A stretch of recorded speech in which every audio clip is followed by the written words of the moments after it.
So we got one more theist on the line that we're going to get to, and that's Dennis from New Jersey. What's up there? Hello? Not Dennis from Not Jimmy's? I don't know. I was trying to do a force thing. What's up, Dennis? Hey, what's up? How you doing? Can you hear me? We can hear you, Dennis. Hello? Oh, yeah, okay, yeah, cool. So what I was saying, because I was the guy in the chat saying that you can't prove or you can simulate turning inorganic matter into organic matter. Therefore, your hypothesis of evolution is just that, a hypothesis. You can't prove it until you No. Let me correct you real quick there, Dennis. Let's get ourselves oriented.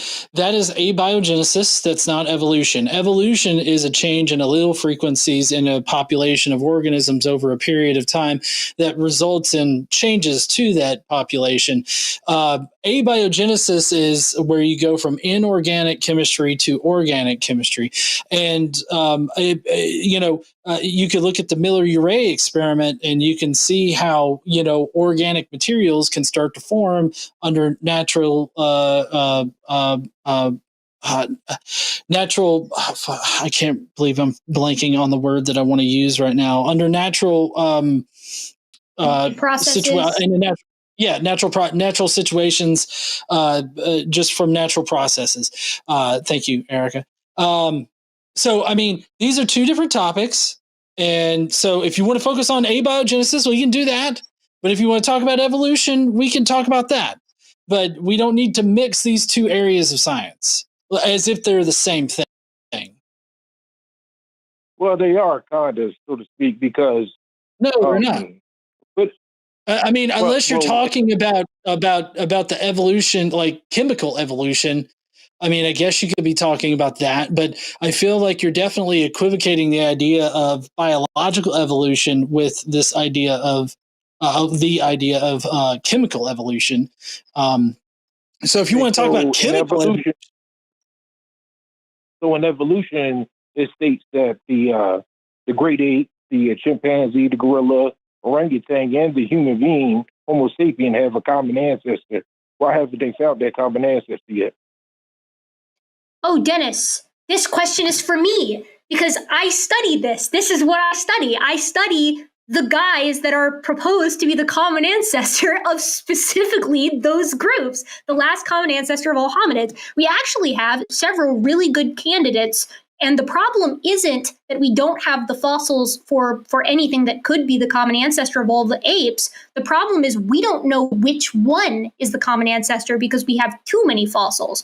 So potential common ancestors for all of the apes, including humans, chimpanzees, gorillas, and orangutans, and then there's also several common ancestors proposed, including apes generally, so that would include the gibbons, would be European Miocene apes called Hispanopithecus, Dryopithecus, Anoiopithecus. Some of the Asian specimens like Indopithecus or Shivapithecus are usually good candidates if you want to look specifically at the orangutan. Headed back over to Europe, you have Rudopithecus, Oreopithecus, you have Pierolopithecus. All of these guys are proposed to be potential common ancestors for these apes, and we have partial skeletons for virtually all of them. And the reason we propose them as common ancestors is because they have the characteristics that we later find in subsequent great apes, but the characteristics are more primitive.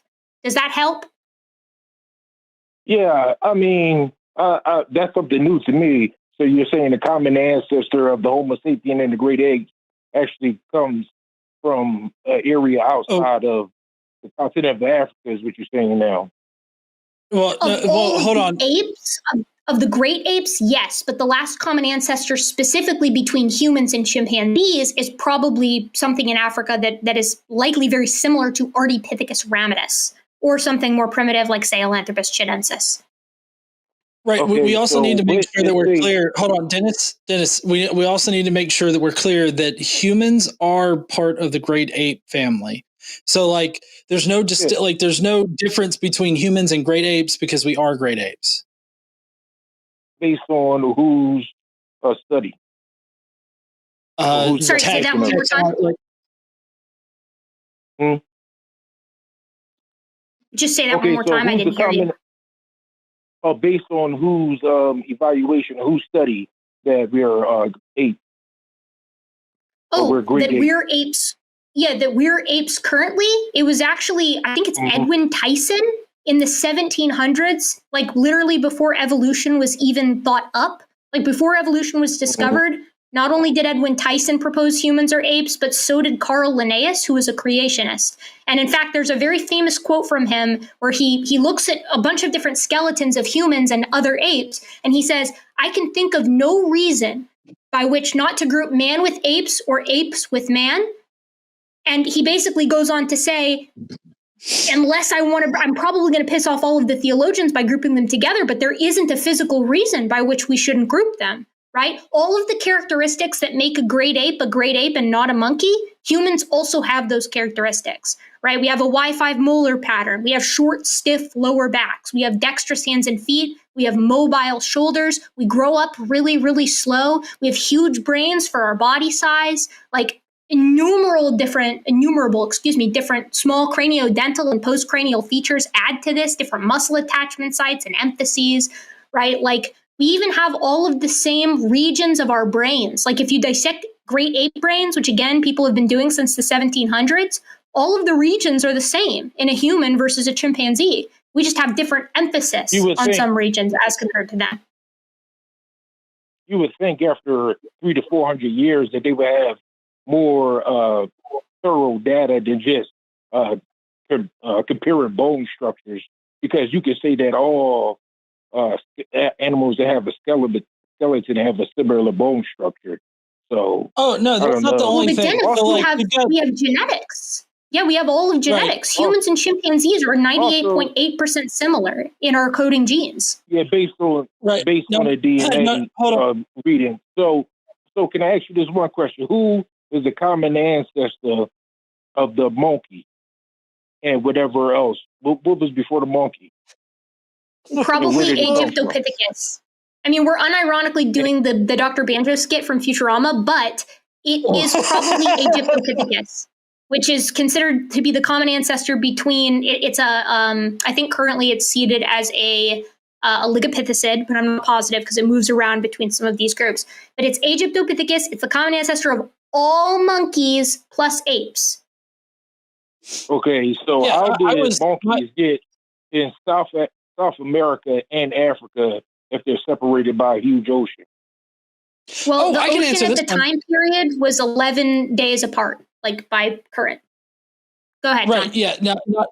Well, not only that, so they were closer together for one, and for two, we've observed like monkeys, apes, rafting, and so like what rafting is basically you get like a clump of land or a big chunk of land that floats across a body of water, and so basically you can have animals that hop rides, and the leading hypothesis right now is that because of the fact that South America and Africa were like, much closer together at one point in time in history, they were able to raft over there on these like land masses that, drifted across the ocean, which was very, as Erica pointed out, they were a lot closer. So they didn't have to travel as far. Today.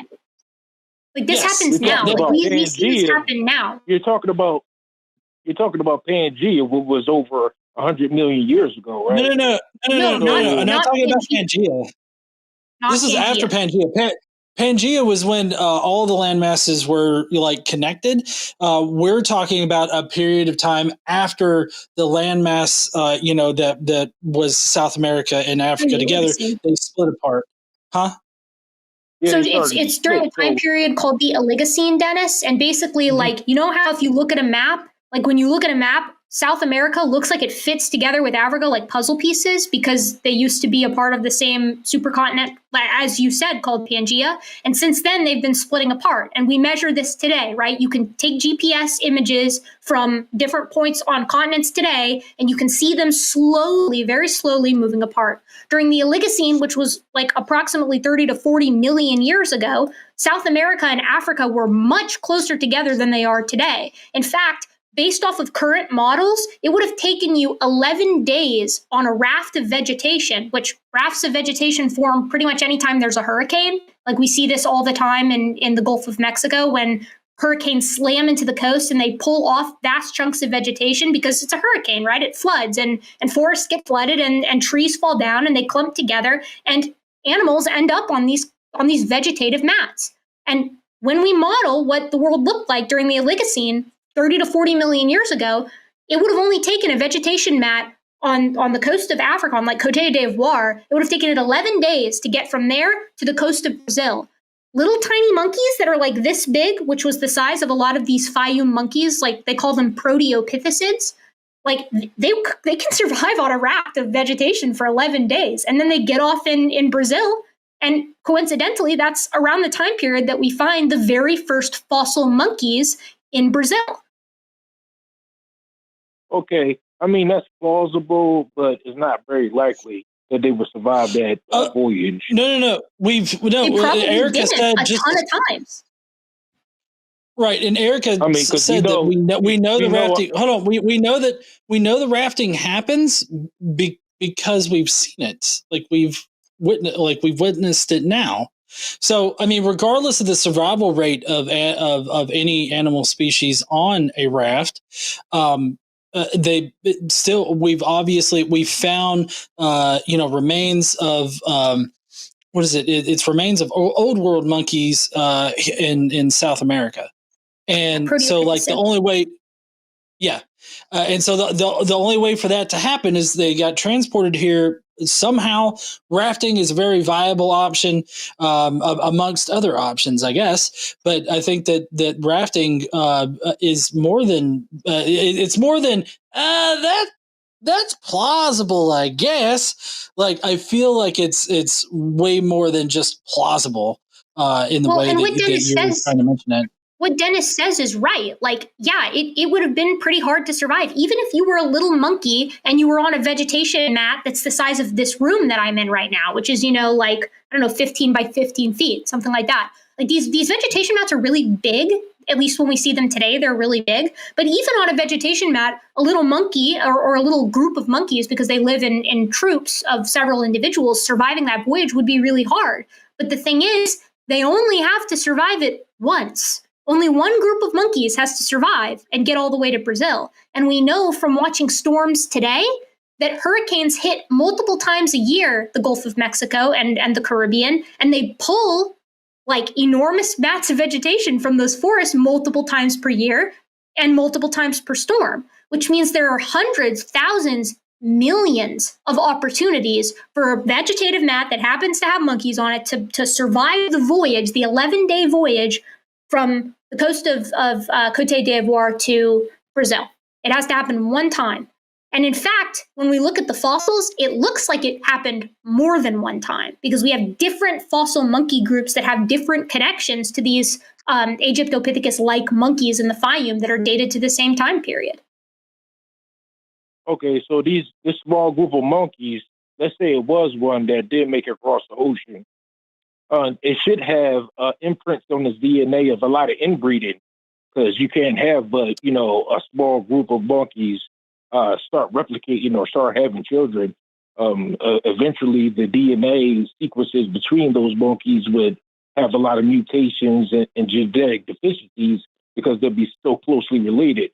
So you're saying have scientists done studies on the DNA of these monkeys in South America to determine the diversity of their DNA sequences? Hold on, Dennis. Before Erica answers, because I do want to hear your answer on this, Erica. Dennis. Do you subscribe to the idea that Adam and Eve were the first two humans, and that all the human population developed out of Adam and Eve? No. Oh, you don't? And the Bible doesn't say that. Okay, that's I'm not. Yeah, because from my understanding, there were people already here on the planet Earth when Adam and Eve was made by God, based on. I don't. I don't understand how you get that from the Bible, but okay. Let's fast forward a little bit in the Bible. Do you think that the worldwide flood happened? I don't know about all of that stuff. This is like you're talking about doctrines that come from Judeo-Christian theologies and stuff like that, and there's millions of or thousands, hundreds of thousands of religions all over the world, and they all believe in a higher power, another entity. Okay, I get that. Just sorry, Dennis. Normally, creationists, when they're challenging evolution, they come from specific fundamentalist versions of Christianity. So I just wanted to check that before Erica answered your question about the inbreeding, because if you subscribe to Adam and Eve, or even Noah and his family repopulating the earth through incest, then it seems like you're putting an undue burden on this explanation. Like, I feel like you need to reevaluate what you think there. But since you don't think that, good on you. And I will let Erica explain or respond to the inbreeding thing. Yeah, I actually love that, Dennis, because the vibe that I get from you is that you're skeptical of things that you should be skeptical on, right? And that includes, like, I welcome questions about evolution, because, like, it's not taught very well in most high schools, and because of that, a lot of people are skeptical of it because they don't really get the background that they're entitled to, that their school should have taught them. And my school was one of those schools, actually, especially early on.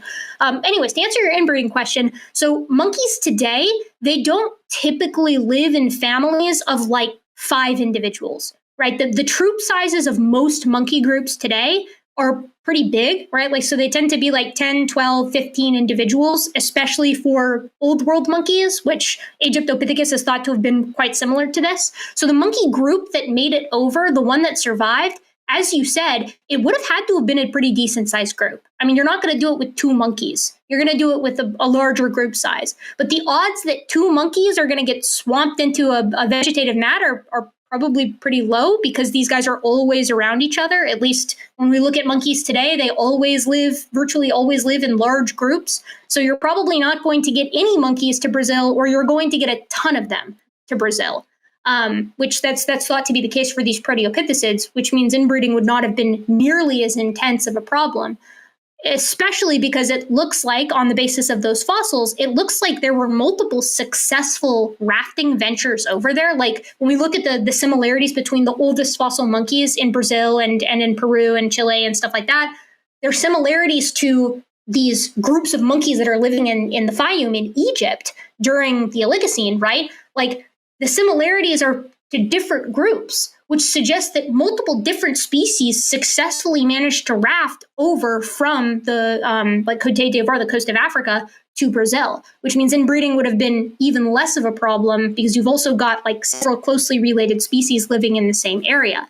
Now, that being said, even if only 2 monkeys had made it over there, and even if their populations got pretty inbred, it is possible to re-up the genetic diversity in a population of organisms, even if they go through a bottleneck that causes a lot of inbreeding. Now, it's not easy, but if you had probably not with 2 individuals, but if you only had 8 individuals or 10 individual monkeys, you could probably get a decent amount of genetic diversity if they could actually survive that long. But I'm with you. I don't think that that's a very viable hypothesis. I tend to agree with the paleontologist who proposed that, on the basis of fossil evidence, there were multiple successful rafting trips, which gave some much needed genetic diversity to early populations in Brazil.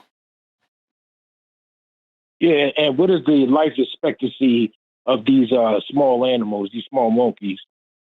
What, 8 years? Modern monkeys, maybe? Yeah, modern monkeys of the same size tend to live 20 or 30 years. Okay.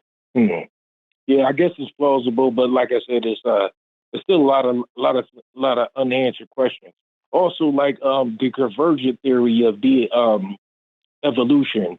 How is it that an animal like an octopus at the bottom of the ocean has practically the exact same eye as human beings here on the planet Earth, if we're so far from each other genetically? Did you say octopus have very different eyes than humans? Yeah, no, it's very similar to the human eye. So they're very similar in the sense that they have like a lens, that they have a complex eye, but they're very different in the sense that their retina is not on backwards. So an interesting quirk of mammals is that because of the way we evolved from from water dwelling animals to land dwelling animals, our retina is actually like on backwards. Like we evolved a backwards retina. And what I mean when I say that is that because of the place where all of the nerves converge in our eye at the optic nerve, we actually have a blind spot. It's a weird quirk of terrestrial eyes.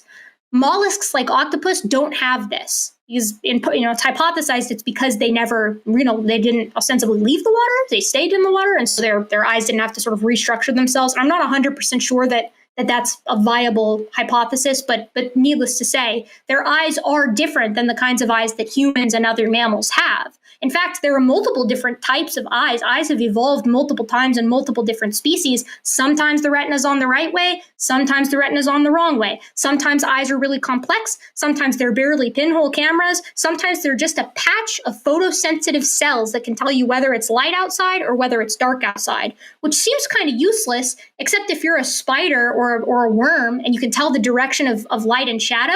That's actually pretty useful compared to being blind, because it means you can tell when the shadow of a predator drops on you and whether or not you need to move, right? Or whether it's you've moved under the shelter of a rock, or whether it's daytime or whether it's nighttime or whatever.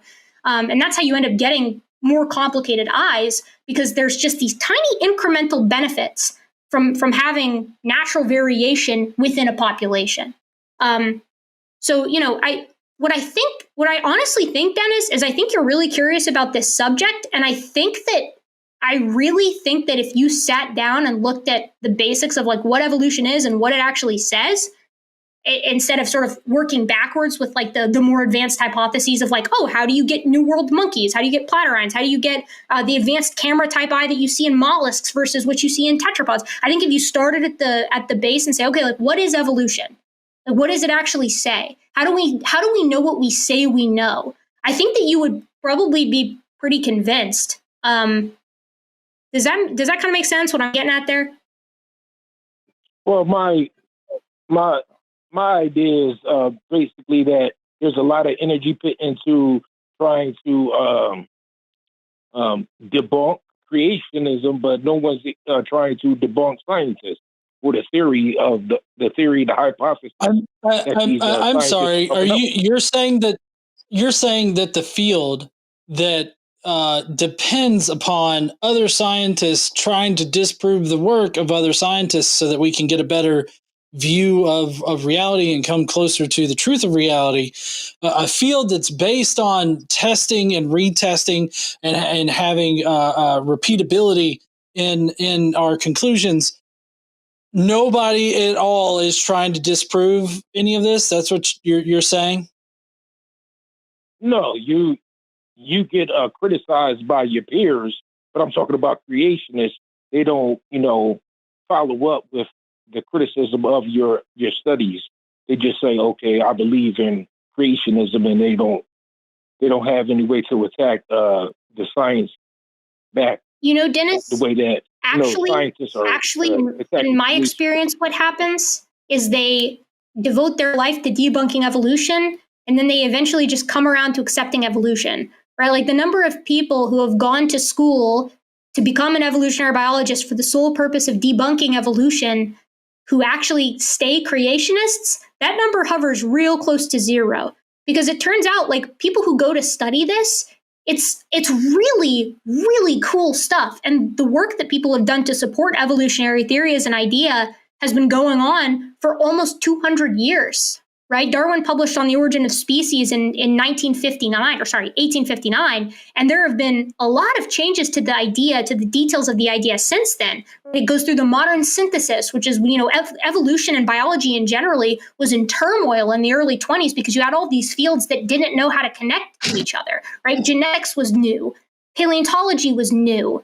Ecology was new. All this lab work like cytology, where people were studying these itty bitty things, cells that make us all up, was new. And they didn't know how to combine everything into a single unified idea. But when they sat down and did it with the Columbia papers that came out, and you had the likes of like Theodosius Jobzanski and all those guys, Ernst Mayr, et cetera, what they found is that the unifying concept in all of biology, from genetics to cytology to ecology to paleontology, is evolutionary theory. That's the only concept that unites it all, under this idea that populations of organisms change over time in response to pressures in their environments. And that can be the physical environment, that can be social environment, it can be a bunch of different things. And the way that they change is thanks to natural variation that's introduced by mutation.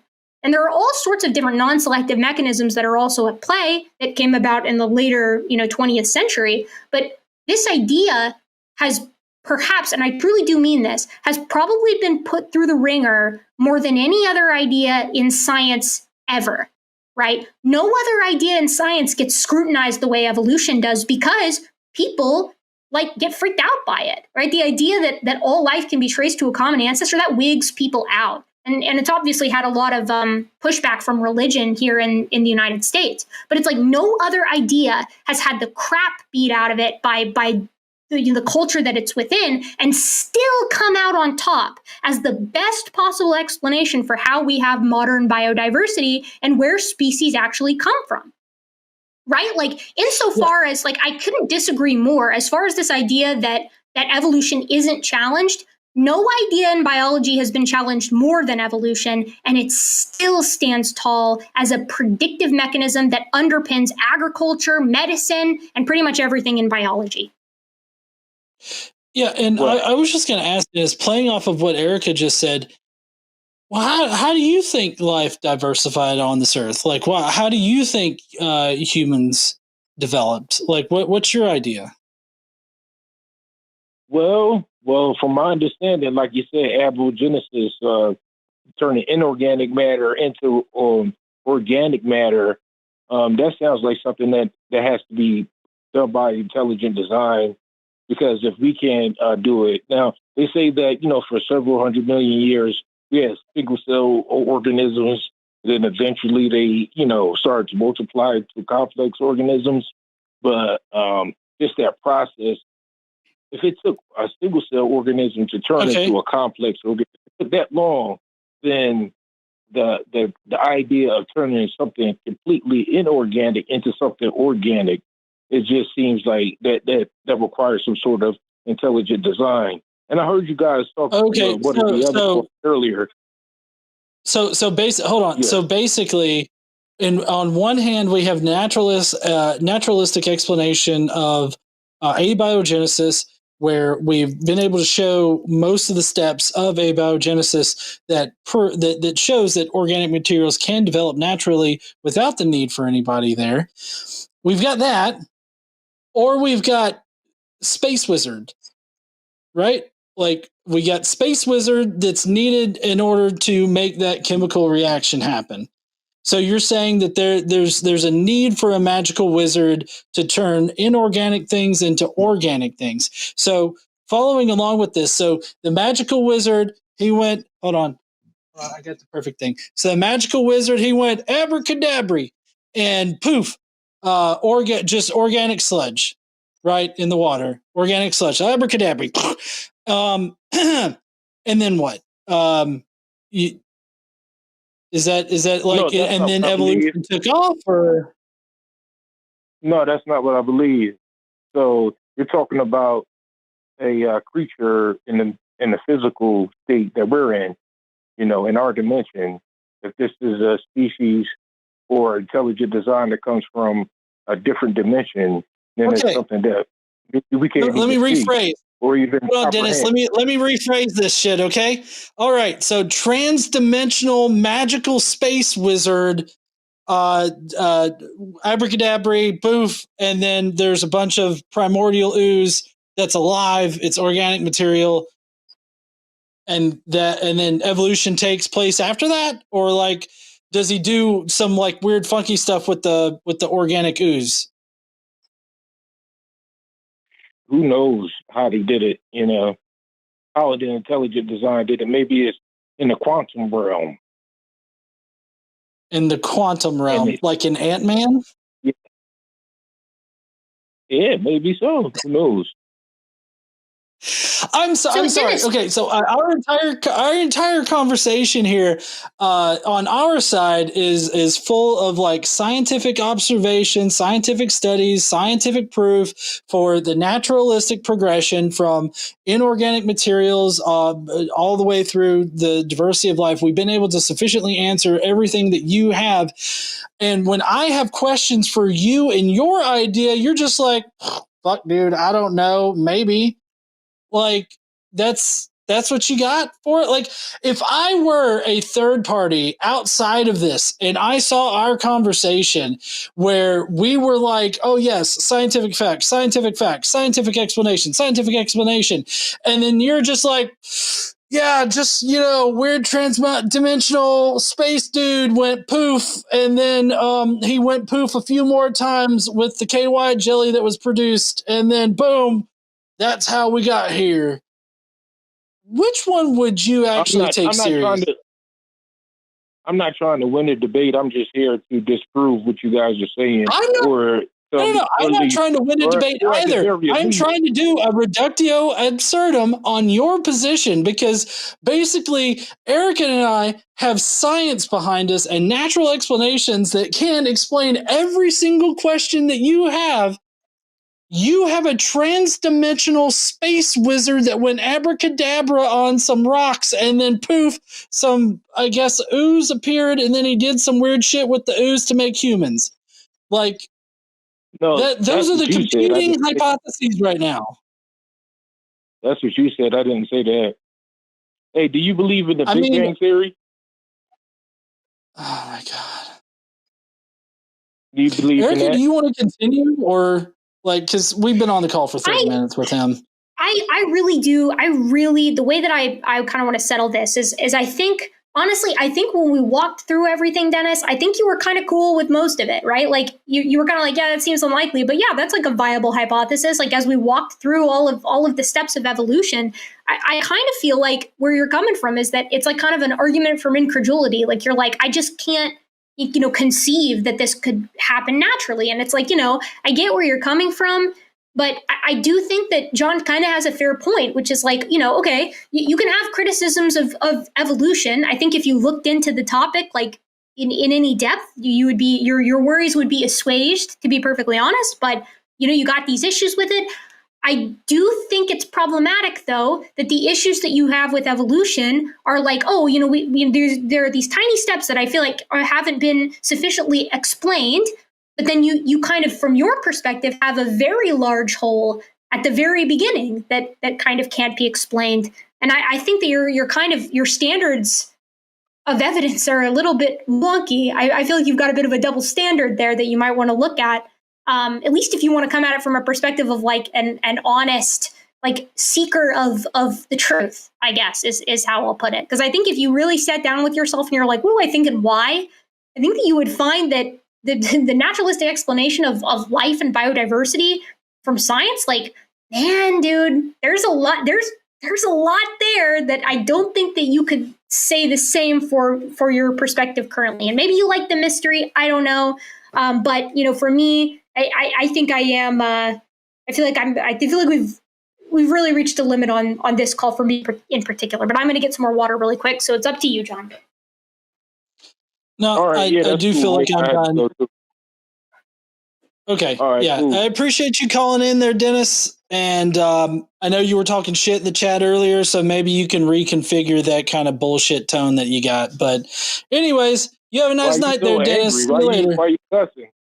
I'm not angry. I'm smiling while I'm saying this. So, I just think it's funny. You talk so much shit in the chat, and then you get demolished in the call. And then, your ultimate explanation is Space Wizard did it. And I feel like, you should just maybe rethink your tone in the chat there when you start talking shit. And you should act like an adult and use proper language when you're talking to the public. Well, God damn it. I might as fuck well not. Because I'm not going to do that. Goodbye, Dennis. See you later. Hope you have a day you deserve and shit. All right. Perfect.